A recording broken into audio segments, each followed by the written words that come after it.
Cryptic Michigan Woodland Revelations, Chapter 1. Arch Rock Legend. Arch Rock Legend. Indians had legends concerning the mysterious Arch Rock on Mackinac Island. Arch Rock is a natural stone archway bridge that spans 50 feet across the ravine. Perhaps one of the reasons the rock formation was viewed as being supernatural by the Native Americans is because of the strange illusion it projects. The rock appears to be levitating in mid-air when it is viewed from certain angles. Some ancient Americans reportedly viewed the rock as a gateway through which departed spirits passed through while crossing over into the spirit world. There is also a belief that Mackinac Island is where the world was created from. It has been said that there was a legend which stated that once a year the Great Spirit passed through the gateway of Arch Rock. From a geological perspective, Arch Rock is interesting because it was formed when water dissolved away the limestone. Arch Rock now sits at a rather high elevation on Mackinac Island. It is interesting to note that water levels were once that high.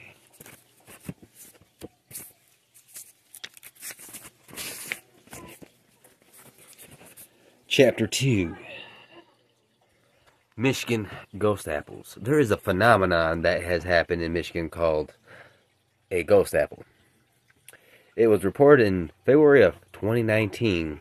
An apple farmer named Andrew Sietsema discovered them while out in his orchard after an ice storm.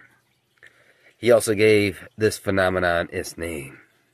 Some of his apples have been glazed with a coat of ice. Apples don't freeze as quickly as water. So what happened is after a coat of ice had formed over the outside of the apple within the coat of ice would thaw out and fall out of the globe-shaped ice. It would then leave an apple-shaped ice shell. The end result is that there were beautiful apple-shaped ice globes which remained hanging on the trees. They would then look similar to glass ornaments hanging on a Christmas tree. A photograph of one of these ghost apples can be seen online in an article entitled "Incredible Ghost Apples Appear on Michigan Farm." Chapter 3. Michigan's largest bird. The sandhill crane is the largest bird found in Michigan. Some of them stand 5 feet tall. They can have a wingspan of 7 feet. There is actually a festival which celebrates sandhill cranes. It takes place annually in October at the Michigan Audubon Baker Sanctuary. It is called Crane Fest. Spectators gather at the end of the day to see the fly in. The sky is filled with a symphony of sounds as thousands of cranes fly in. The population of them has grown significantly. In the 1930s, there were only 17 pairs known in Michigan. What a comeback. Chapter 4. Strange Sounds from the Sky. Over the last several years, there have been reports of strange and unusual sounds being heard coming from the sky. Some of them sound like large atmospheric explosions, while others sound like metallic groanings and even sky trumpets. A number of the eerie sounds have made various news channels. One need only check news broadcasts from various community news channels to hear reports of these strange and unusual sounds. Strange sounds from the skies. A number of reports have been from Michigan. Some people believe they are biblical triumphs, signaling the apocalypse. Fucking losers, get a fucking job, mate. Others view them as sounds being made by alien spacecraft.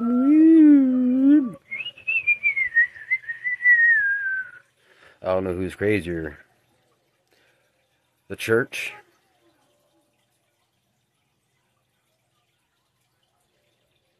or the people who believe in that these are biblical trumpets signaling the apocalypse. There are some who say that there are magnetic sounds being made by the earth itself. You decide. What's your take on strange sounds from the sky?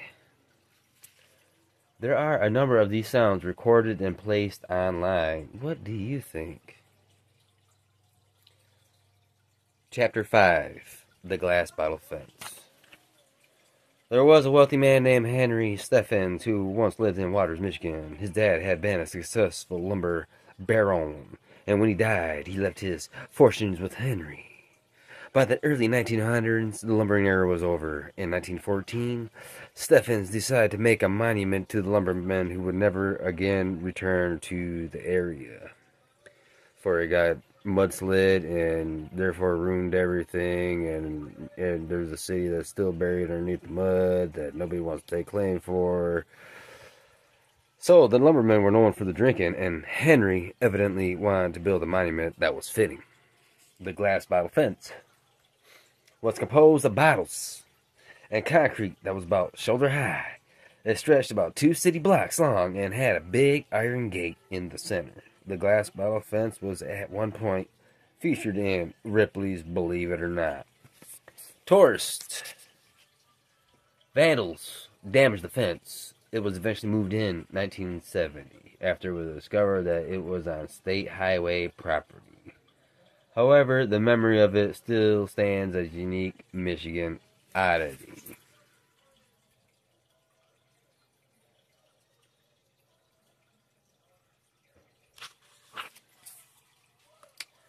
The Ancient Earthen Kettle, Chapter 6.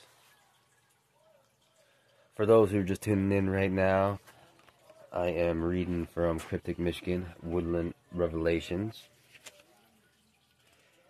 Chapter 6. The Ancient Earthen Kettle. The forest near Middleville had a very strange secret. For thousands of years, a strange and unique natural cauldron was veiled by the woods. This particular abyss is actually an ancient dried up lake. The particular thing is that it is shaped like a kettle. It is a big light cauldron that drops down about 100 feet into the earth. It is a very odd depression in the ground. There is a very steep grade going down into it. It is located in Yankee Springs Recreational Park. It is halfway between Grand Rapids and Kalamazoo. Kalamazoo Giants, yay yay. A nighttime journey through the woods to the kettle may prove to be interesting. There are trails going right up to it.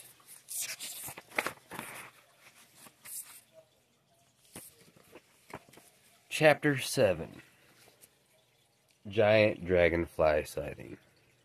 A Michigan real estate agent named J. McCarroll is reported to have seen a giant dragonfly in between Kalakaska and Grayling. McCarroll explained that he and his neighbor observed it was 10 to 12 foot. It had 4 wings and it was iridescent blue, he said. The incident was reported in Cryptozoology News.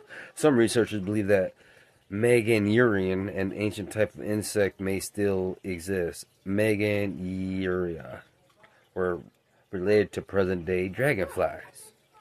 They were first discovered in fossils in a place called France in 1881. Ancient dragonflies had wingspans that ranged from 25 to 28 inches or more. A good place to see life-size replicas of this type of dragonfly is in the Lakeside Museum in Muskegon. Chapter 8. Mad Main Canyon.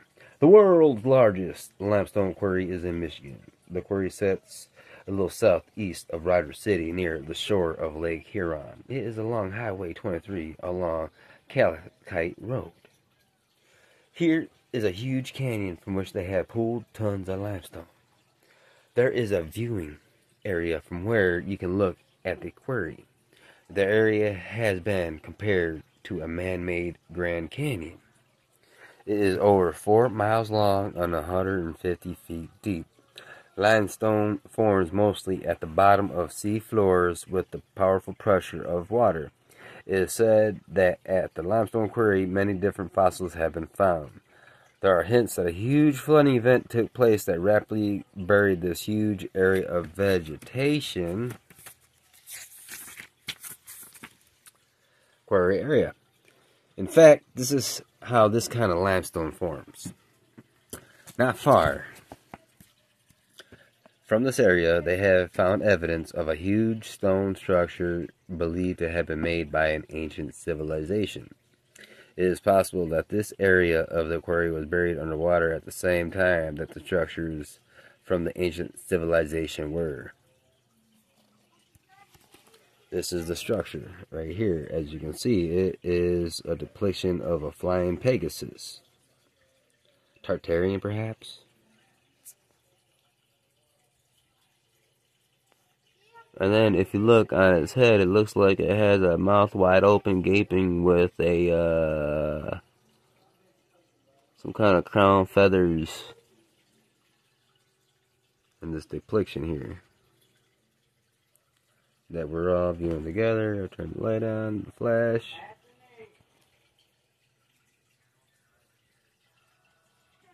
Chapter 9, The Golden Key of the Great Lakes.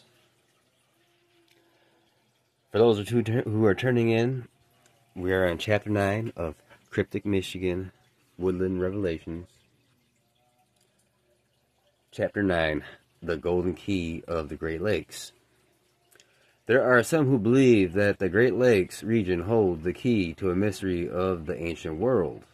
They claim that the Great Lakes biome is laid out according to sacred geometry.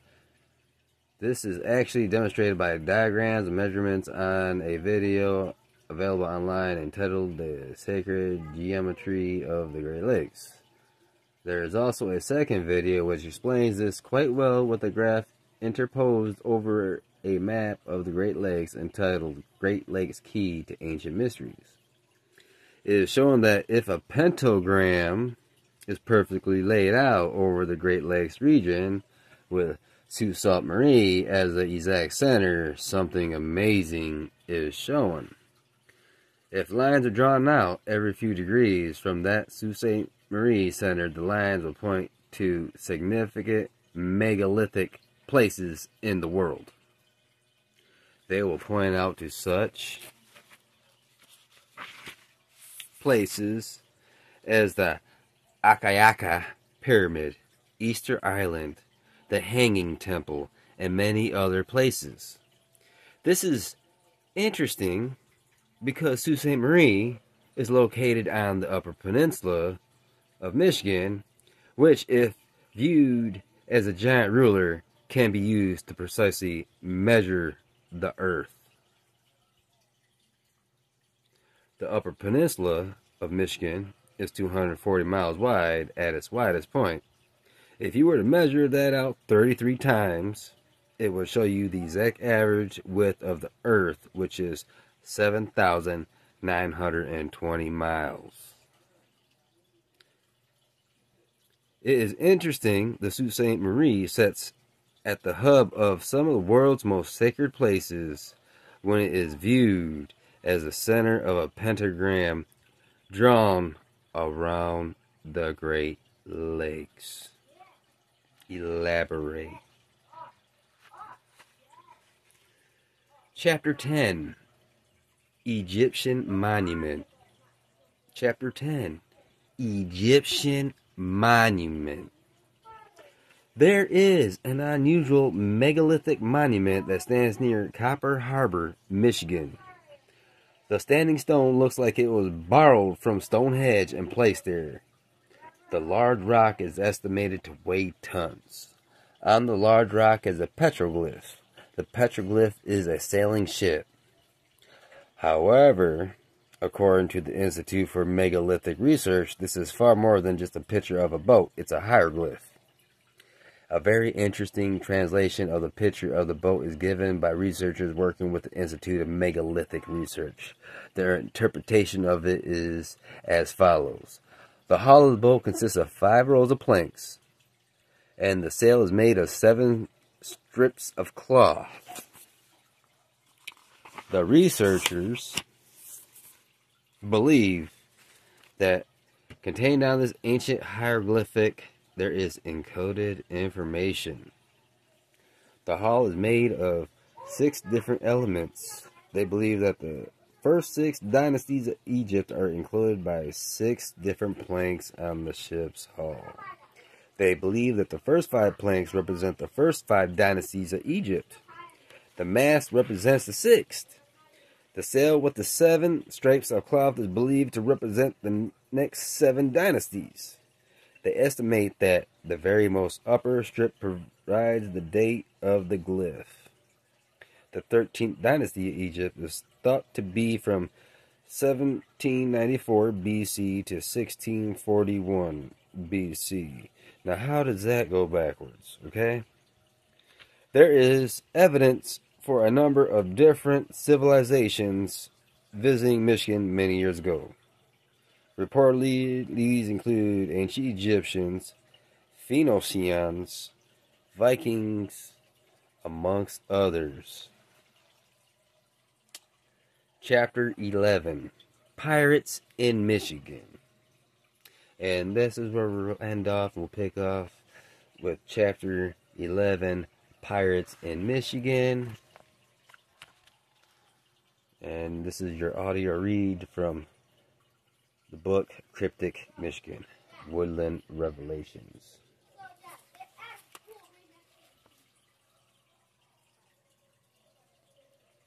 So hopefully you enjoyed a little bit of history with the reading while I'll continue to read